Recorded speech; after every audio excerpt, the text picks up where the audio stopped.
नमस्कार दोस्तों, speed maker maths में आपका एक बार फिर से हार्दिक स्वागत है।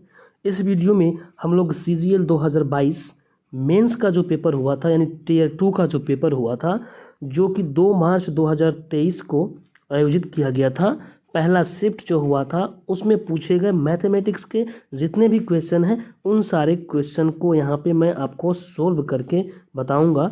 और इस वीडियो में मैं आपको मैथमेटिक्स को सोल्व करने का बहुत ही शानदार तरीका बताऊंगा, जिससे आप एग्ज़ाम में अप्लाई करके उस अप्रोच को किसी भी क्वेश्चन को कम समय में और कम कैलकुलेशन करके उस क्वेश्चन को आप निकाल सकते हैं और समय अपना बचा सकते हैं।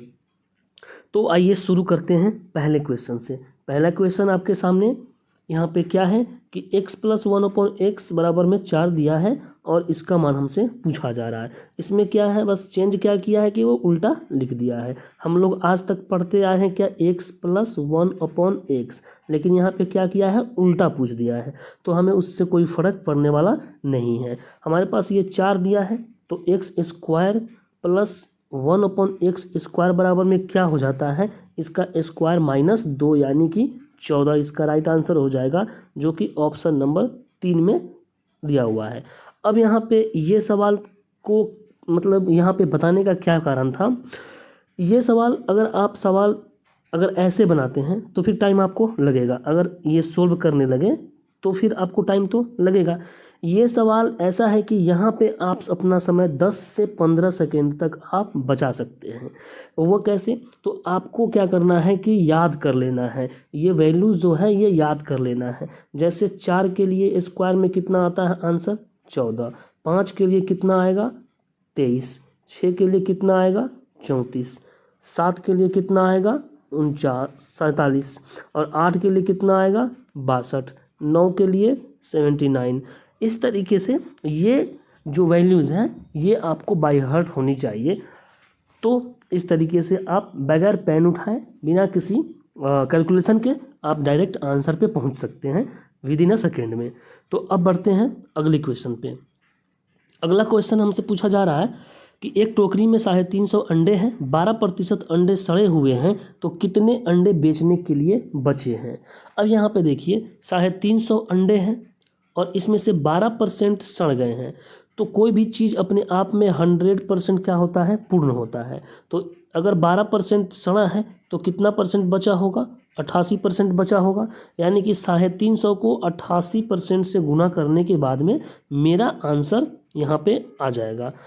तो अब यहाँ पे गुना करेंगे, क्या ऐसे गुना करेंगे तो फिर टाइम लगना ही लगना है। बस इसमें हमें ध्यान देना है कि कौन सा यहाँ पे तरीका मैं अपनाऊं कि मैं गुना करने से बच जाऊं। तो मैं यहाँ पे देखता हूँ कि 88 जो है 11 गुना 8 का यहाँ पे मल्टीपल है।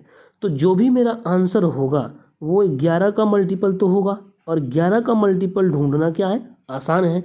11 का मल्टीपल यहाँ पे पहला ऑप्शन नहीं है, दूसरा नहीं है, तीसरा है और चौथा नहीं है। यानी कि जो तीसरा नंबर ऑप्शन है 308 वो 11 का मल्टीपल है, इसलिए इसका आंसर 308 हो जाएगा। अब यहाँ पे आप चाहें तो 8 का भी मल्टीपल देख सकते हैं। तो 8 के मल्टीपल से पहला ऑप्शन और दूसरा ऑप्शन कटेगा, फिर तीसरा और चौथा बच जाएगा। उसके बाद में आप यहाँ पे चाहें तो 7 का मल्टीपल भी देख सकते हैं, क्योंकि 350 में 7 गुना 50 है। तो 7 का मल्टीपल भी आप यहाँ पे चेक कर सकते हैं, लेकिन आसान क्या है 11 का मल्टीपल यहाँ पे देखना, क्योंकि 11 का मल्टीपल आसानी से आप चेक कर सकते हैं। तो इस तरीके से इस क्वेश्चन को आप सोल्व कर सकते हैं। अगले क्वेश्चन में बढ़ते हैं। अगला क्वेश्चन क्या पूछा जा रहा है, किसी पात्र में 40 लीटर दूध रखा है, इस पात्र से 4 लीटर दूध निकाल लिया गया और उतना ही पानी मिला दिया गया। यह प्रक्रिया 2 बार और की गई, पात्र में अब कितना दूध है। अब यहाँ पे इस तरीके के क्वेश्चन में गलती क्या होती है हमसे कि ये जो लाइन दिया हुआ है, यह प्रक्रिया 2 बार और की गई, तो हम लोग क्या पढ़ लेते हैं कि 2 बार की गई, बस हम लोग जानते हैं कि सिर्फ 2 बार की ही बात करी जा रही है। लेकिन यहाँ पे और की गई, इस पे ध्यान देंगे और पे गौर करेंगे। यानी कि 2 बार और की गई, इसका मतलब कि वो प्रक्रिया 3 बार दोहराई गई, और 3 बार का मतलब हुआ कि उसको हमें पावर 3 करना है, या फिर जो भी है 3 करना है। तो इस क्वेश्चन को बनाने का तरीका क्या होता है कि यहाँ पे जो होता है 1 - जितना भी लीटर दूध निकाला गया 4 लीटर, जो टोटल था उसे डिवाइड करेंगे और इसको क्यूब कर देंगे। क्यूब क्यों किया? क्योंकि ये प्रक्रिया 3 बार दोहराई गई। अब यहाँ से इसको हम काटते हैं तो ये 10 बार में, यानी कि ये क्या बनेगा? 9/10 का क्यूब बनेगा। तो 9/10 का जो क्यूब बनेगा तो यहाँ पे क्या आएगा? 9/10 का मतलब हो गया 729 बट्टा में 1000। अब यहाँ पे जो 1000 है, नीचे हमने क्या लिया था? 40 लिया था, यानी क्या था? टोटल था। तो उसी तरीके से यहाँ पे जो नीचे आएगा 1000, ये मेरा टोटल आएगा, और ये जो 729 है ये बचा हुआ मिल्क आएगा मेरे पास। बचा हुआ क्या आएगा? मिल्क आएगा। तो अब हमारे पास ओरिजिनल कितना दिया है? 1000 के लिए कितना दिया है? 40 लीटर दिया हुआ है। तो हमें निकालना है 729 के लिए। तो यहाँ पे कैलकुलेशन करने का तरीका मेरा देखिएगा, वो क्या होगा कि ये जो 40 लीटर दिया हुआ है ये कितने के लिए दिया है? 1000 के लिए, और हमें निकालना कितने के लिए है? 729 के लिए।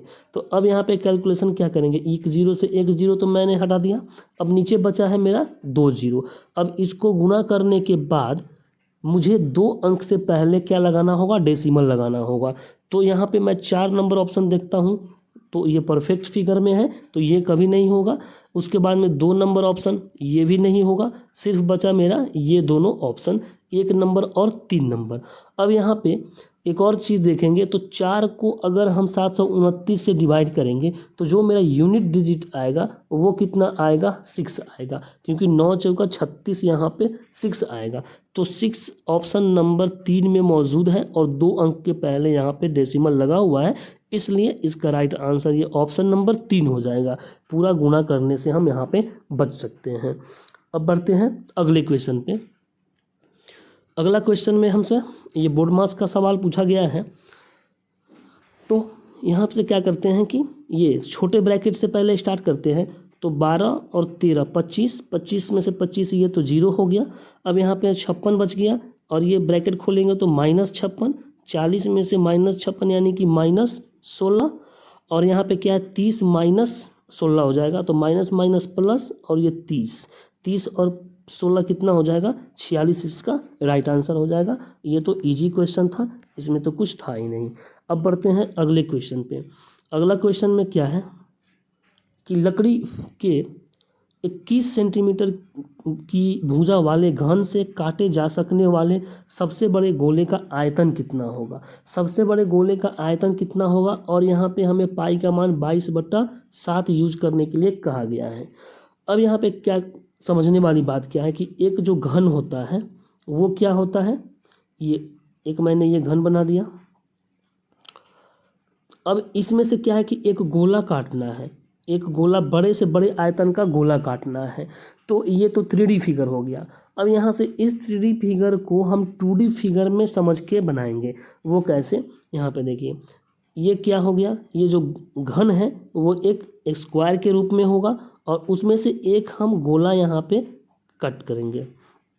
अब जो गोला कट करेंगे, यहाँ पे क्या होगा कि ये गोला का क्या हो जाएगा? व्यास हो जाएगा। ये गोला का व्यास हो जाएगा, और यहाँ से ये रेडियस, यानी कि ये दोनों मिलके व्यास हो जाएगा।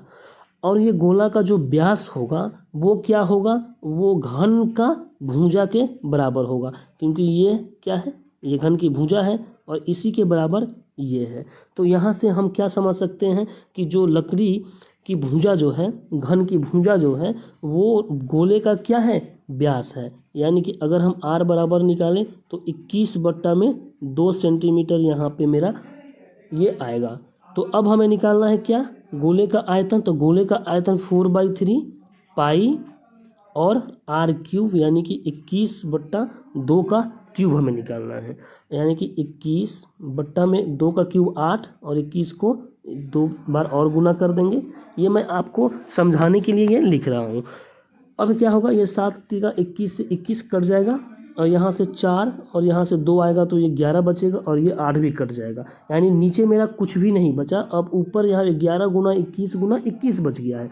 या तो चाहे आप ये पूरा तरीका जो अभी बताया मैंने वो करके आप इस सवाल का आंसर ला लो, या फिर यहाँ पे मैं क्या बता रहा हूँ कि नीचे जैसे ही मेरा कट गया तो ऊपर 11 बचा था, तो फिर से मैं ऑप्शन में देखूंगा कि 11 का मल्टीपल जो भी होगा वही मेरा आंसर होगा। तो 11 का मल्टीपल सिर्फ और सिर्फ ऑप्शन नंबर 3 है, बाकी कोई ऑप्शन यहाँ पे 11 का मल्टीपल नहीं है, इसलिए इसका राइट आंसर ऑप्शन नंबर 3 4851 हो जाएगा। तो इस तरीके से इस क्वेश्चन को आप सोल्व कर सकते हैं। अब बढ़ते हैं अगले क्वेश्चन पे। अगला क्वेश्चन यहाँ पे क्या पूछा जा रहा है कि निम्नलिखित का मान निकालिए। Sine 25 into sine 65 minus cos 25 into cos 65। यानी कि एक तरीके से ये क्या है, एक फॉर्मूला है। अगर 25 को ए माने और 65 को बी माने तो ये फॉर्मूला क्या है, sine A into sine B minus cos A into cos B. तो ये किस चीज़ का फॉर्मूला हो जाता है, कॉस ए प्लस बी का फॉर्मूला यहाँ पे इस पे यहाँ पे सेट किया गया है। तो कॉस ए के जगह पे यहाँ पे ए के जगह पे 25 और बी के जगह पे 65 रखेंगे तो हमारा ये कितना आ जाएगा, कॉस 90 डिग्री। अब हम कॉस 90 डिग्री का मान जानते हैं कितना होता है, 0। तो ये 0 मेरा इसका आंसर हो जाएगा ऑप्शन नंबर 4। बढ़ते हैं अगले क्वेश्चन पे। अगला क्वेश्चन में क्या कहा जा रहा है, एक वृत्त चतुर्भुज ए बी सी डी की चारों भुजाओं को स्पर्श करता है और ए बी बराबर इतना, बी सी बराबर इतना, ए डी बराबर इतना। तो सी डी की लंबाई पूछा जा रहा है। एक जो वृत्त है वो क्या है कि एक चतुर्भुज की चारों भुजाओं को स्पर्श कर रहा है, यानी कि इस तरीके से एक वृत्त बनाया गया है। ये ए है, ये बी है, ये सी और ये डी। यहाँ पे ए बी बराबर क्या दिया गया है, 18, बी सी बराबर 21 और यहाँ पे ए डी बराबर में 15 और हमसे ये पूछा जा रहा है डी सी का मान। तो इस तरीके के क्वेश्चन में इसका प्रॉपर्टी क्या है कि ए बी जब भी एक वृत्त एक चतुर्भुज की चारों भुजाओं को स्पर्श करे तो उसमें ये प्रॉपर्टी क्या होता है कि ए डी आमने सामने की जो भुजाएं जो होती है उनका योग आपस में क्या होता है, बराबर होता है। यानी कि A B plus D C बराबर में हो जाएगा बी सी प्लस में ए डी। हमने क्या बोला, A B plus D C बराबर में B C plus A D. तो अगर हम देखें B C plus A D कितना है, 21 और 15 कितना हो जाता है, 36। तो हमें A B plus D C मिल के भी 36 होना चाहिए। तो 18 ये है तो ये भी कितना होगा, 18। तो इसका राइट आंसर क्या हो जाएगा, 18 सेंटीमीटर हो जाएगा। अब बढ़ते हैं अगले क्वेश्चन पे। अगला क्वेश्चन में दिया गया है निम्नलिखित में से एम के किस मान के लिए समीकरण निकाय इतना और इतना के असंख्य हल प्राप्त होंगे, यानी कि अनगिनत हल प्राप्त होंगे। यहाँ पे ये इक्वेशन दिया गया है। तो जब भी दो इक्वेशन दिया गया है और उसमें अनगिनत हल होता है तो उसका क्या होता है, यहाँ पे कॉन्सेप्ट A1 बट्टा में A2 बराबर B1 बट्टा में B2। अब A2 B1 B2 क्या है, तो यहाँ पे क्या है, ये A1 है, ये B1 है, ये C1 है, A2 है, B2 है और ये C2 है, ये ध्यान रखेंगे। तो अब यहाँ पे इस कॉन्सेप्ट पे अगर इसे हम बिठाएं तो क्या होगा, 17 बट्टा में 23 बराबर यहाँ पे एम है बराबर 299। अब एम का मान ही हमसे पूछा जा रहा है। अगर हम इसको काटते हैं तो 23 इकाई 23 और 23 तिया, यानी कि 13 को अब 17 से गुना करके मेरा एम बराबर में आ जाएगा।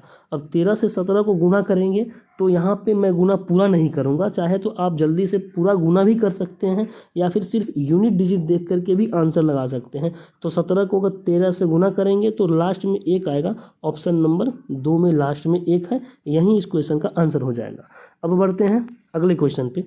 अगला क्वेश्चन में क्या बोला जा रहा है, 3 वर्ष में 8,000 रुपये पर 2 बैंकों के साधारण ब्याज का अंतर 800 है। यदि 2 बैंकों में ब्याज की प्रति वर्ष दर R1 तथा R2 है तो R1 माइनस R2 का मान क्या है, जहां R1 is greater than R2। यानी कि 8,000 रुपया दिया गया है और 3 वर्षों में 2 बैंकों से, एक में R1 है और एक में R2 है, ब्याज में जो अंतर है वो 800 रुपया है। तो 800 रुपया है तो वहाँ पे R1 माइनस R2 का मान पूछा जा रहा है, कितना परसेंट यहाँ पे अंतर है। तो यहाँ पे अगर ब्याज देखते हैं तो 800 रुपया है और कितने पे है, 8,000 रुपये पे। तो अगर हम इसका परसेंटेज निकालें कितना परसेंट है तो ये कितना हो जाएगा, 10% मेरा हो जाएगा। तो 10% ये जो ब्याज है ये कितने वर्षों में है? 3 वर्षों में है, लेकिन जो रेट ऑफ इंटरेस्ट होता है वो 1 वर्षों में होता है। तो इसको हम अगर 3 से डिवाइड करेंगे तब जाके मेरा राइट आंसर आएगा, जो कि 3.1/3%। ऑप्शन नंबर 3 इसका राइट आंसर हो जाएगा। तो इस तरीके से इस क्वेश्चन को आप सॉल्व कर सकते हैं। अब बढ़ते हैं अगले क्वेश्चन पे। अगला क्वेश्चन में पूछा जा रहा है कि प्रथम 5 प्राकृतिक संख्याओं के घनों का औसत ज्ञात कीजिए। तो घनों का औसत, प्रथम 5 प्राकृतिक संख्याओं का, तो औसत क्या होता है कि टोटल जो सम होता है अपॉन में क्या होता है? टोटल नंबर होता है। टोटल सम अपॉन में टोटल नंबर।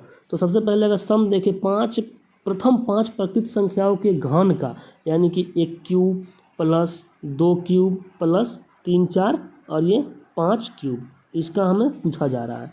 तो अब यहाँ पे इसका फॉर्मूला डायरेक्ट आप जानते हैं क्या होता है कि n इंटू n प्लस 1 बट्टा में 2 और इसका क्या हो जाता है? Whole square. ये फॉर्मूला होता है घन प्राकृतिक संख्याओं के क्यूब का घन निकालने के लिए। तो ये क्यूब के घन का योग निकालने के लिए हो गया। योग यहाँ से निकाल लेंगे हम और उसको हम क्या करेंगे? 5 से डिवाइड कर देंगे।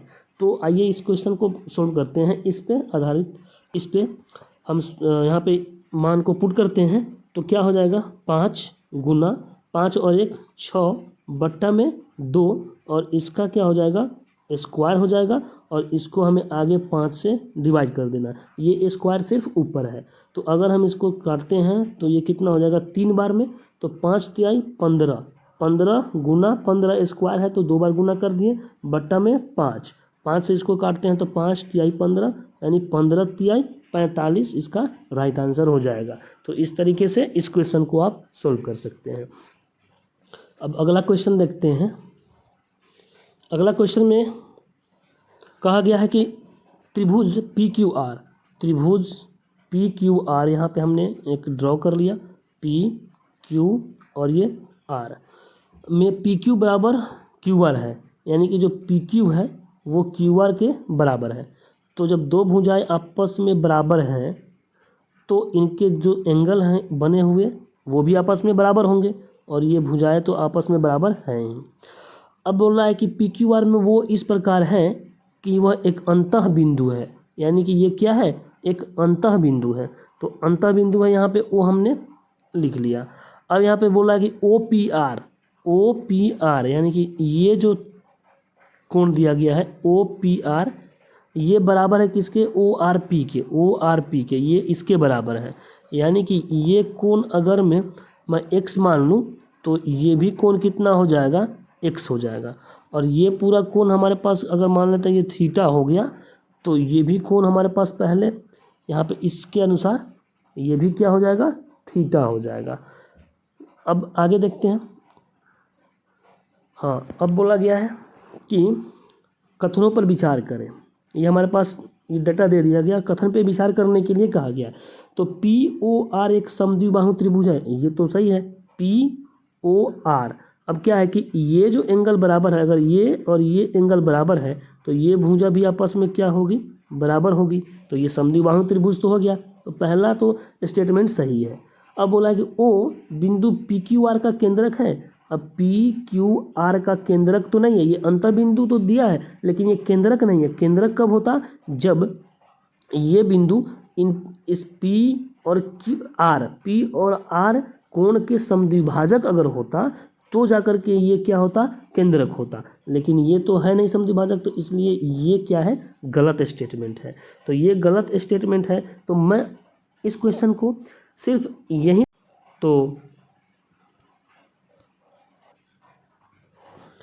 तो मैं जैसे ही देखा कि पहला स्टेटमेंट सही है, दूसरा गलत है, तो अगर दूसरा इसमें से पूछा जाए कि कौन सा कथन सही है, तो जो भी दूसरा ऑप्शन दिया होगा वो मेरा सही आंसर नहीं होगा। तो पहला में दिया है दूसरा, ये गलत, ये भी गलत, और इसमें भी दूसरा दिया है, ये भी गलत। यानी कि मेरा ऑप्शन 2 नंबर जो है वो राइट आंसर हो जाएगा, क्योंकि तीसरा हमें चेक करने की ज़रूरत नहीं है। अगर चाहें तो चेक कर सकते हैं, लेकिन जब मेरा आंसर डायरेक्ट आ गया तो फिर चेक करना ज़रूरी नहीं है। अब बढ़ते हैं अगले क्वेश्चन पे। अगला क्वेश्चन में क्या बोला जा रहा है कि एक मोटरसाइकिल को उसके अंकित मूल्य पर 44% की छूट देकर इतने रुपए में बेचा जाता है। मोटरसाइकिल का अंकित मूल्य क्या है? तो अब यहाँ पे देखिए, इतना रुपए में बेचा गया 44% छूट के साथ में। तो हमसे पूछा जा रहा है कि अंकित मूल्य क्या है। तो जब 44% की छूट दी गई, जब भी परसेंटेज की बात हो तो हम क्या मानते हैं कि 100% वो अपने आप में पूरा रहा होगा।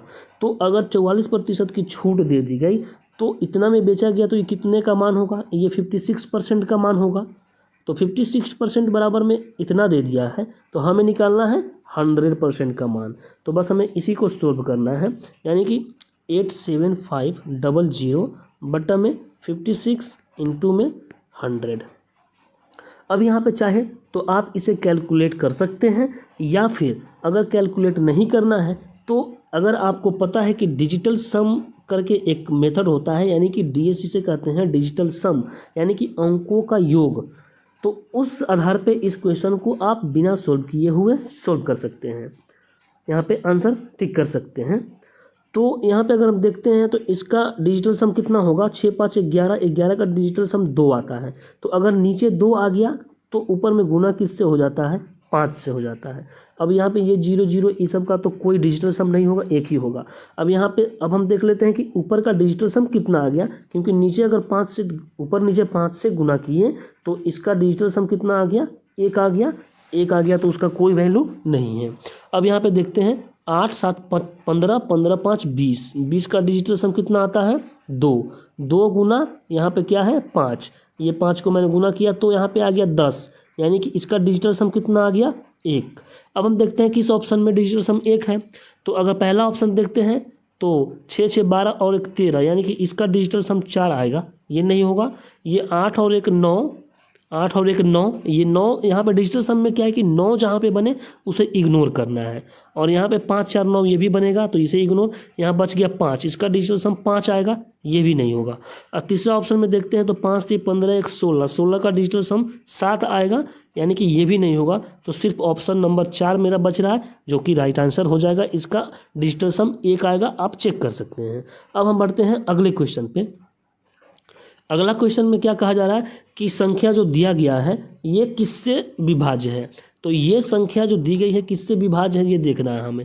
तो अब हम इसमें क्या करते हैं कि जो भी, अगर मान लेते हैं कि यहाँ पे ऐसे ऑप्शन दिया हुआ है और यहाँ पे आप देख रहे हैं कि पहला ऑप्शन ही इसका आंसर दिख रहा है। तो अगर यहाँ पे ऐसे ऑप्शन रहता कि 12, यहाँ पे 5 4 8, या फिर 8 पहले 4 लास्ट में होता, तो मैं यहाँ पे क्या करता कि सबसे जो छोटा है, चाहे कोई भी ऑप्शन दे, कितना जो भी ऑप्शन दे, छोटा सबसे जो अंक है उससे स्टार्ट करेंगे चेक करना। तो मैं 4 से अगर यहाँ पे चेक करता हूँ तो 4 से डिवाइड होने के लिए अंतिम 2 अंक 4 से डिवाइड होना चाहिए। तो अंतिम 2 अंक यहाँ पे 16 जो है वो 4 से डिवाइड हो रहा है, इसीलिए यहाँ पे राइट आंसर 4 हो जाएगा। ये 4 कहीं भी रहता तो मैं पहले 4 से ही शुरू करता, क्योंकि 4 सबसे छोटा है इसमें। अब बढ़ते हैं अगले क्वेश्चन पे। अगला क्वेश्चन हमसे क्या कहा जा रहा है? अगला क्वेश्चन ये लंबा चौड़ा क्वेश्चन है, लेकिन इसको भी आप चुटकी में सॉल्व कर सकते हैं। वो कैसे? यहाँ पे आप एक बार क्वेश्चन पढ़ सकते हैं। यहाँ पे जो इस क्वेश्चन को सॉल्व करने का तरीका है मैं आपको बता रहा हूँ डायरेक्ट, कि यहाँ पे एक पार्क दिया गया है और इसके अंदर जो है ये 1 मीटर चौड़ाई का ये रास्ता बनाया गया है, और इस रास्ते को सफ़ेदी करने का हमसे ये पूछा जा रहा है। अब ये पूरा रास्ता जो दिया है 120 मीटर लंबा है और 104 मीटर चौड़ा है। अब इसमें 1 मीटर घटेगा, तो इसको बनाने का क्या तरीका है? 120 गुना 104 माइनस, मैं यहाँ पे तरीका डायरेक्ट बता रहा हूँ, 2 घटेगा इसमें से तो 118, इसको ब्रैकेट में कर देता हूँ, 118 गुना 102।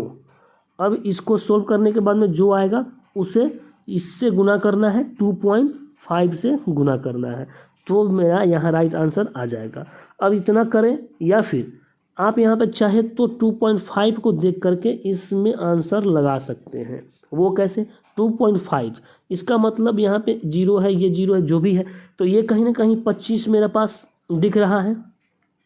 तो जो भी ऑप्शन होगा वो 25 का मल्टीपल होगा, क्योंकि लास्ट में इसे 25 से तो गुना करना ही है हमें। लास्ट में क्या है, 2.5 से गुना करना है, यानी कि ये 25 से गुना करना एक तरीके से। तो 25 से अगर हम देखें तो सिर्फ और सिर्फ ऑप्शन यहाँ पे 4 जो है वही डिवाइड हो रहा है, बाकी कोई भी डिवाइड 25 से नहीं हो रहा। 25 से डिवाइड होने का तरीका क्या है, रूल क्या है कि अंतिम 2 अंक 25 से डिवाइड होना चाहिए। तो इसका अंतिम 2 अंक 25 से डिवाइड नहीं है, ना ही इसका है, ना ही इसका है। इसका जो है अंतिम 2 अंक 25 से डिवाइड है, जो कि 00 है। तो इस तरीके से आप इस क्वेश्चन को सॉल्व कर सकते हैं और समय बचा सकते हैं। नेक्स्ट क्वेश्चन देखते हैं। नेक्स्ट क्वेश्चन में क्या पूछा जा रहा है कि दो संख्याएं तीसरी संख्या से क्रमशः इतना % अधिक है, तो उन दोनों संख्याओं का अनुपात क्या है। अब मान लेते हैं कि तीसरी संख्या जो है वो मान लेते हैं 100 है, क्योंकि मैंने बताया क्या कि परसेंटेज का जब भी बात हो तो हम टोटल क्या मान लेते हैं कि 100 होता है। अब पहली संख्या जो है 10% ज़्यादा है तो 110 है, दूसरी क्या है 100, यहाँ पे 25% ज़्यादा है तो ये 125 है। अभी दोनों का रेशियो पूछा जा रहा है, तो ये कटेगा 22 बार में और ये कटेगा 25 बार में, तो 22/5 इसका, अब 25 इसका आंसर हो जाएगा। अब बढ़ते हैं अगले क्वेश्चन पे। अगला क्वेश्चन में क्या कहा जा रहा है, दो कर्मचारियों की आय इतना है और व्यय का अनुपात इतना है, उनमें से प्रत्येक इतना रुपए बचत करते हैं, तो उनकी मासिक आय क्या होगी। अब मासिक आय का योग हमसे पूछा जा रहा है, यानी कि कहीं ना कहीं 7 + 4 11 का योग पूछा जा रहा है। तो आप यहाँ पे 11 का मल्टीपल देख करके भी राइट आंसर लगा सकते हैं। अगर देखा जाए तो सिर्फ और सिर्फ एक ही ऑप्शन है जो 11 का मल्टीपल है, बाकी कोई ऑप्शन नहीं है। लेकिन मैं इसको सोल्व करने का तरीका भी आपको बता रहा हूँ। यहाँ पे क्या है कि इनकम क्या है 7:4 है, इनकम क्या है 7:4 है, और एक्सपेंडिचर क्या है 3:1 है। अब हम जानते हैं कि इनकम में से अगर एक्सपेंडिचर घटाएंगे तो क्या हमें मिलेगा, बचत मिलेगा। लेकिन घटाएंगे कब, जब दोनों रेशियो बराबर हो तब, क्योंकि उनमें से प्रत्येक दोनों इतना रुपए बचाते हैं, दोनों का बचाने का जो रुपया है वो बराबर है। तो बराबर करने का मतलब कि इसका अंतर और इसका अंतर सेम होना चाहिए। तो इसका अंतर कितना है 2 है और इसका अंतर कितना है 3 है, सेम नहीं है तो ऊपर नीचे गुना कर देंगे। अंतर से इसका अंतर 2 था तो ऊपर से गुना कर दिए, और इसका अंतर 3 था तो यहाँ नीचे गुना कर दिए। अब नया रेशियो कितना बन गया 7 दूना 14, रेशियो 4 दूना 8, और ये बन गया 3 × 9 और ये 3। अब हम देखते हैं कि उसकी जो आय है, ए की आय है, मान लेते हैं 2 कर्मचारी में ए और बी है, तो ए की आय अगर 14 है तो वो खर्च करता है कितना 9, तो बचाता कितना होगा 5, और इस 5 का वैल्यू कितना दे दिया है 4800 दे दिया है। तो 1 का वैल्यू यहाँ से निकाल लेंगे और उसके बाद में इसे हम 22 से गुना कर देंगे, तो दोनों का आयों का योग आ जाएगा। तो 22 से गुना करने का मतलब क्या हो गया 11 का वो मल्टीपल रहा होगा, तो 11 का मल्टीपल देख लेंगे यहाँ भी। तो इस तरीके से, या फिर आप 22 से गुना करके भी, जैसे अच्छा लगे आपको उस तरीके से सोल्व कर सकते हैं। अब बढ़ते हैं अगले क्वेश्चन पे। अगला क्वेश्चन में क्या दिया गया है कि ABC एक निश्चित निवेश की काल अवधि का अनुपात इतना है और ABC के लाभ का अनुपात इतना है, उनके निवेश का अनुपात पूछा जा रहा है, यानी इन्वेस्टमेंट का रेशियो पूछा जा रहा है। तो ये पार्टनरशिप वाले क्वेश्चन में प्रॉफिट बराबर में क्या होता है, प्रॉफिट बराबर में इन्वेस्टमेंट इनटू में टाइम होता है, इन्वेस्टमेंट इनटू टाइम होता है। तो अगर हमसे इन्वेस्टमेंट निकालने के लिए कहा जा रहा है, तो इन्वेस्टमेंट अगर निकालना है तो प्रॉफिट को हमें किससे डिवाइड करना पड़ेगा, टाइम से भाग देना पड़ेगा। तो अब देखते हैं कि रेशियो यहाँ पे किसका दे दिया गया है, लाभ का, यानी प्रॉफिट का रेशियो कितना है 4, 3 और ये 14। इसे हमें डिवाइड करना है किसके रेशियो से, टाइम के रेशियो से। टाइम का रेशियो क्या है 3 और ये 2 और ये 7। इसको एक बार और डिवाइड करेंगे तो ये 2/1 आ जाएगा, यानी कि मेरा रेशियो क्या आ गया 4/3 और ये 3/2 और ये 2/1। अब इसका रेशियो निकालने के लिए क्या करते हैं, या तो आप नीचे का LCM लेकर के गुना करें और बाद में इसको काट कुट करें, वो कर सकते हैं, या फिर मैं आपको एक तरीका बता रहा हूँ कि हमें एक एक करके रेशियो निकालना है, पहले इसका रेशियो फिर इसका फिर इसका। तो क्या करेंगे, अगर हमें इसका रेशियो निकालना है पहले वाले का, तो पहले वाले का अंश बाकी दोनों का हर गुना करेंगे आपस में। तो पहले वाले का अंश 4 है, 4 को 2 से गुना करेंगे फिर 1 से, तो 4 दूना 8 आ जाएगा, 8 आ जाएगा यहाँ पे। फिर अनुपात, अब इसका निकालना है तो दूसरे वाले का अंश बाकी दोनों का हर, तो 3 3 9, 9 इकाई 9, 8:9। अब जैसे ही हम 8:9 देखेंगे, आगे का रेशियो हमें निकालने का ज़रूरत नहीं है, सिर्फ एक ही ऑप्शन जो है 8:9 के रेशियो में है, बाकी कोई भी रेशियो 8:9 के रेशियो में नहीं है, इसीलिए राइट आंसर मेरा ये हो जाएगा। अब बढ़ते हैं अगले क्वेश्चन पे। अगला क्वेश्चन में क्या कहा जा रहा है, एक आदमी शांत जल में 10 किलोमीटर प्रति घंटा की चाल से नाव चला सकता है। नदी इतना की चाल से बह रही है तो उसे एक स्थान तक जाने में और फिर प्रारंभिक बिंदु तक वापस आने में कितना आने में इतना समय का इतने घंटे का समय लगता है, 2 घंटे का समय लगता है।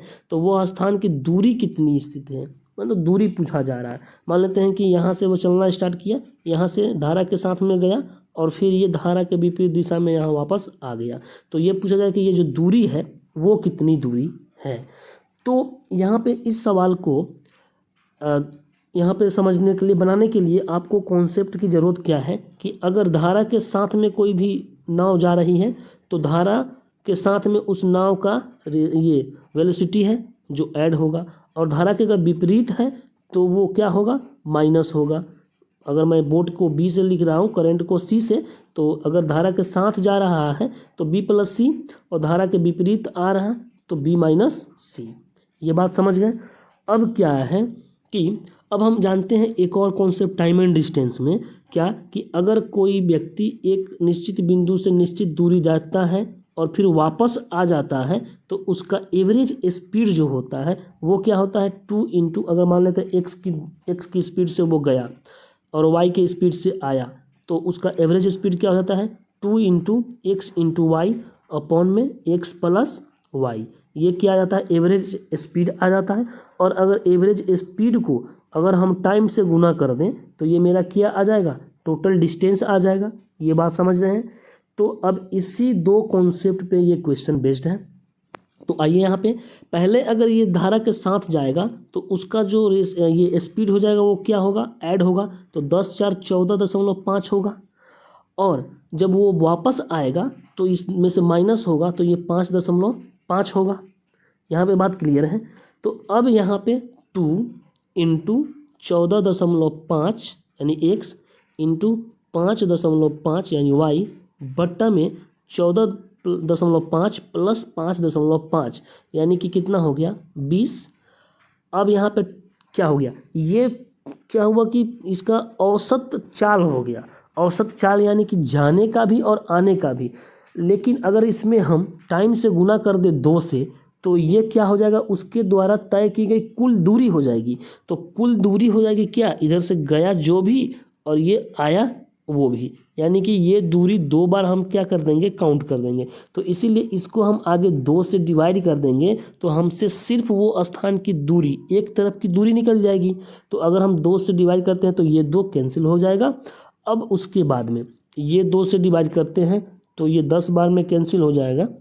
अब यहाँ पे देखते हैं, नीचे एक 0 है और ऊपर में यहाँ पे 2 दशमलव है, यानी कि कितना हो जाएगा इसको, अच्छा ये दशमलव नहीं है, इसको काटेंगे। अब इसको क्या करेंगे, काटेंगे तो ये नीचे कितना आएगा, 1 और 1 0, इस दशमलव को हटाएंगे तो ये 3 0 आ जाएगा। उसके बाद में अब हम डिवाइड कर, यहाँ पे गुना करते हैं 145 को 55 से, और बट्टा में कितना हो जाएगा, ये 1000। तो जब इसको हम गुना करेंगे तो कितना आएगा, 7.975 समथिंग के करीब में इसका आंसर होगा। तो एक बार मैं इसको गुना कर देता हूँ।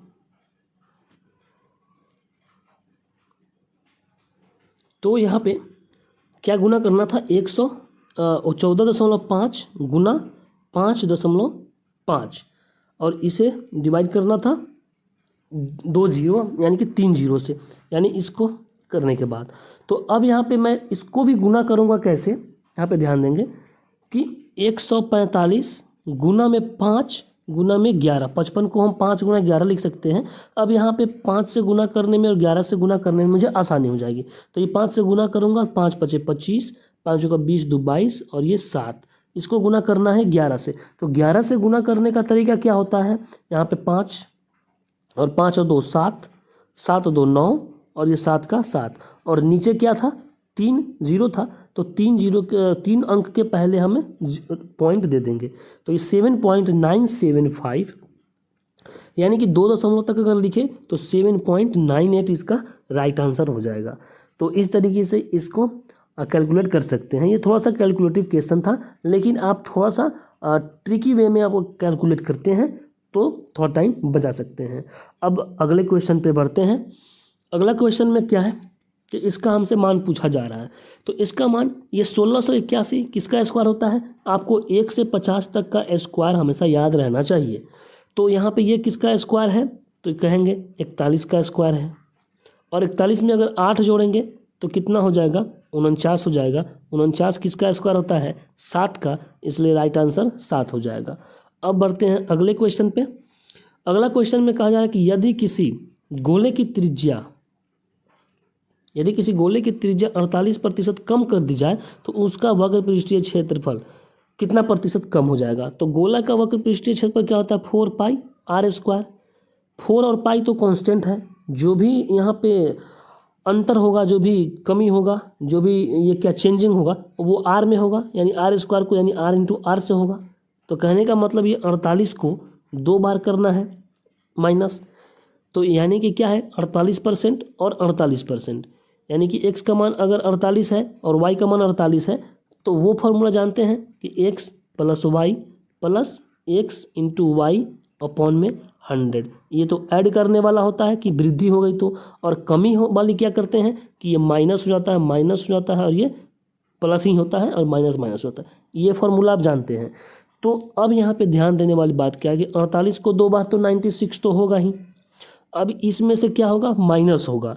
तो माइनस कितना होगा, 48 गुना 48, ये माइनस होगा तो माइनस माइनस प्लस हो जाएगा। तो मैं प्लस को यहाँ नेगलेक्ट कर रहा हूँ, बट्टा में क्या हो जाएगा 100।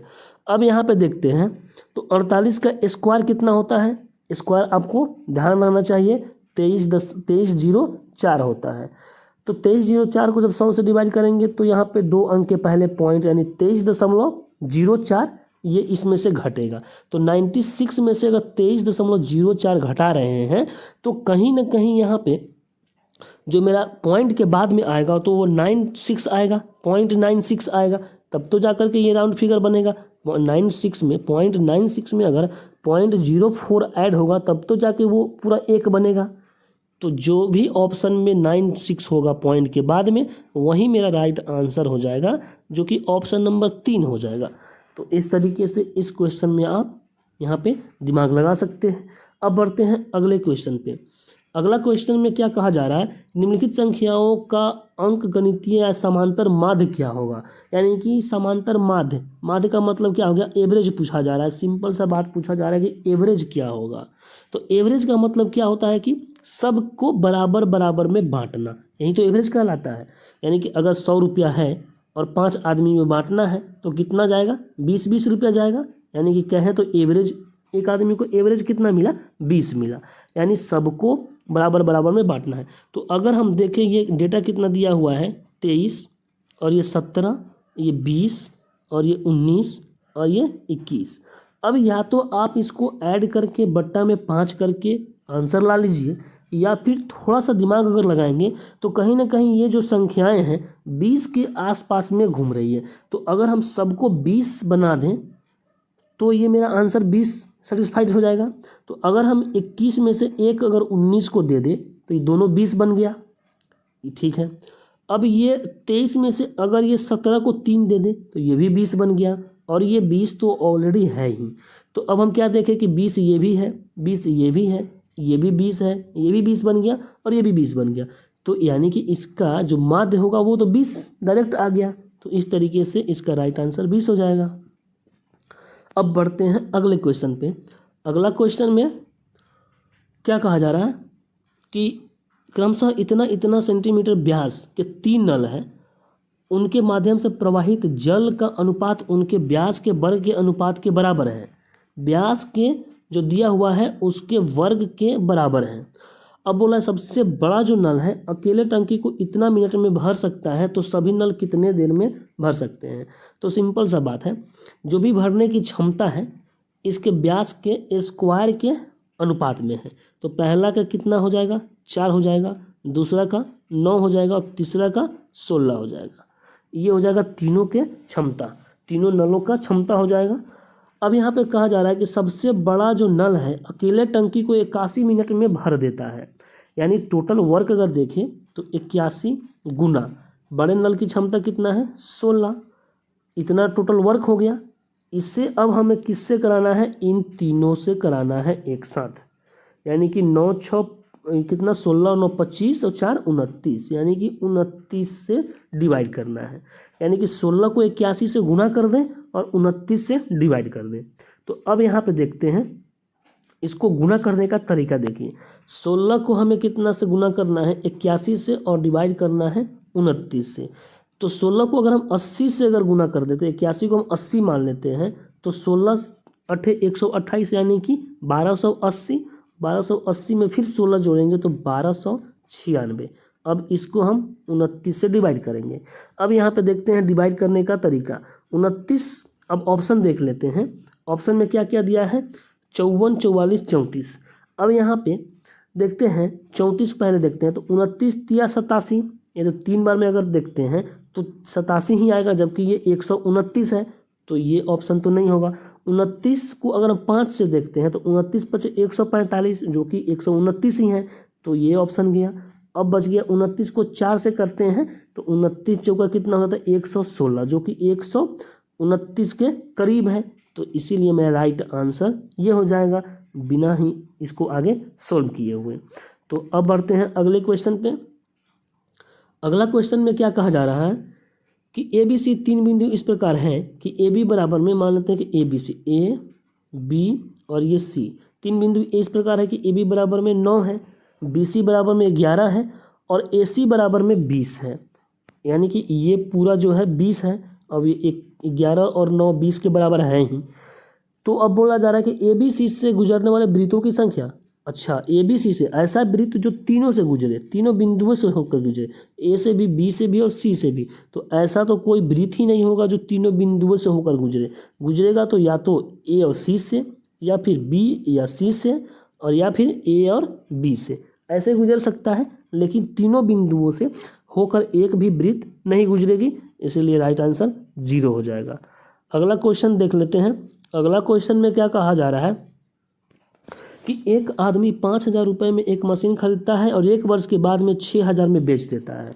तो 5,000 का मशीन खरीदा और 6,000 में बेच दिया।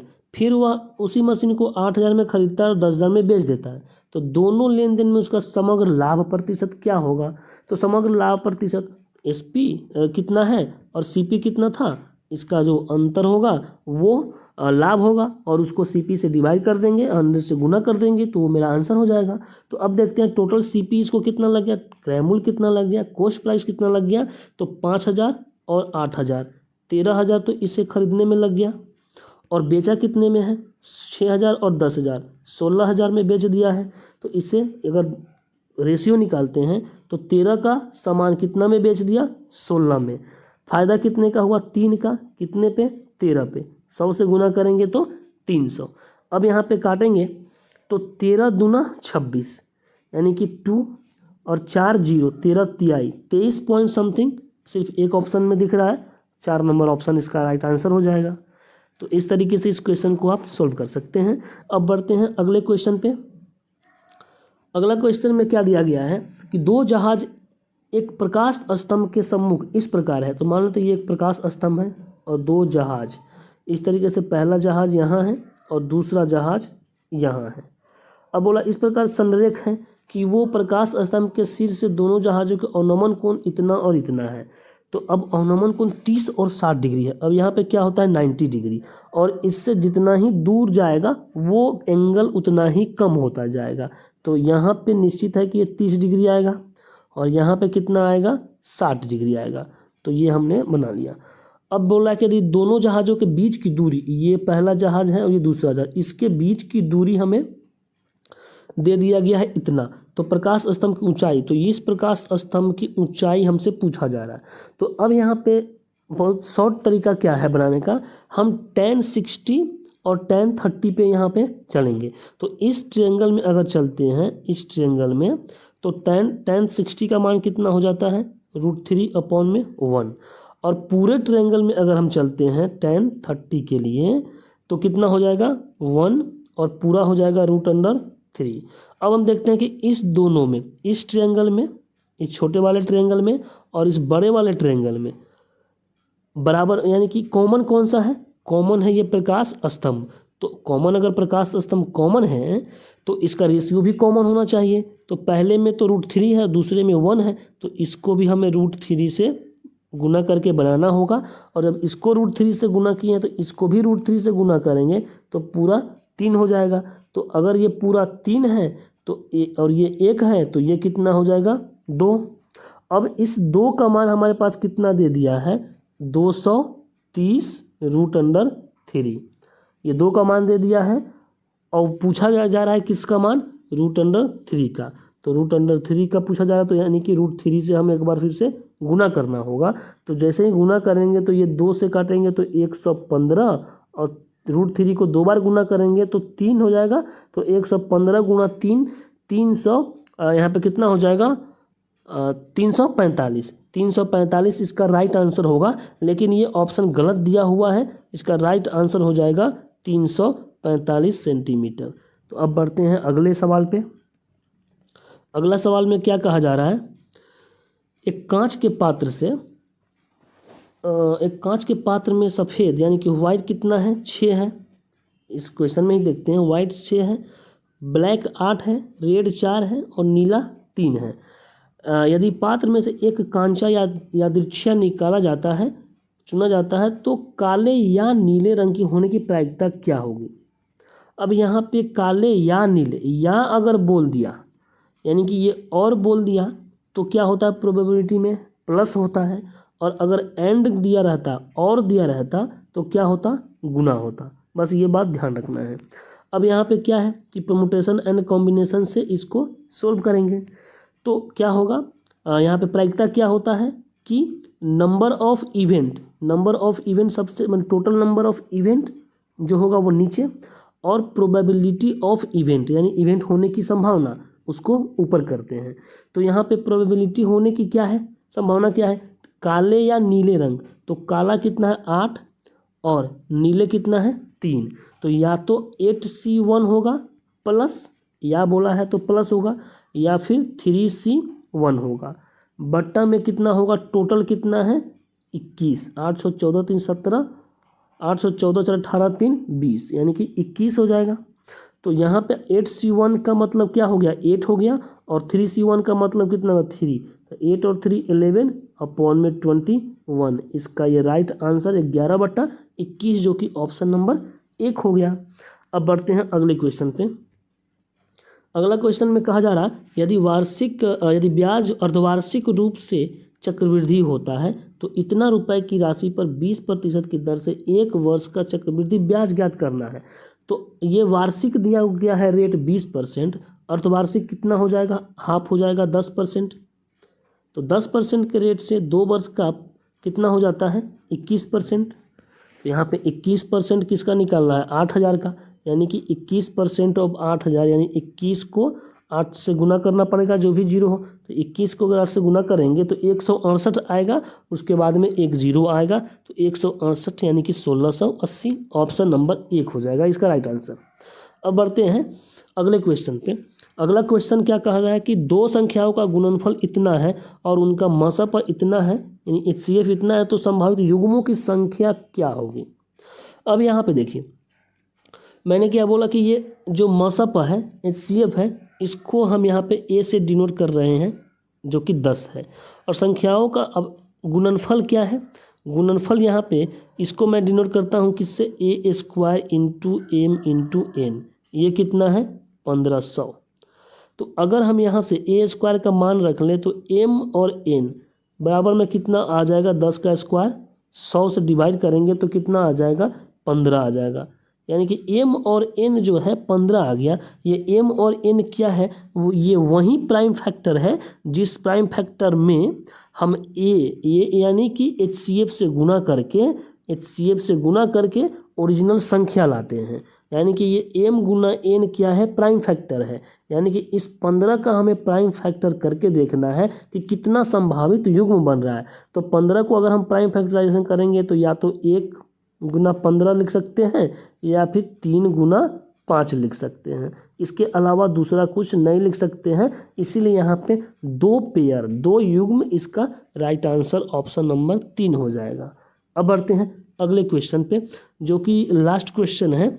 यहाँ पे क्या कहा जा रहा है कि a प्लस बी बराबर में यहाँ पे √3 दे दिया है। तो यहाँ से हम समझ सकते हैं कि a प्लस बी बराबर में √3 tan में किसका मान होता है, 60 डिग्री का, तो ये 60 डिग्री हो जाएगा।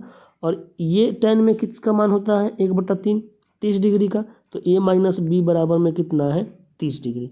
तो a और b के मान क्रमशः पूछे जा रहे हैं, तो a और b का मान निकालना है। तो एक बार यहाँ पे ऐड करेंगे तो 2a बराबर में कितना आएगा, 90 डिग्री।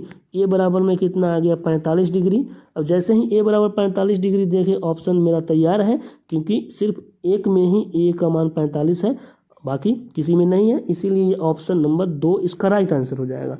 तो ये CGL मेंस के 30 क्वेश्चन मैंने आपको सोल्व करके बताए, और इसमें जो तरीका हमने अपनाया वो आपको बताया। तो अब मिलते हैं अगले वीडियो में, तब तक के लिए जय हिंद।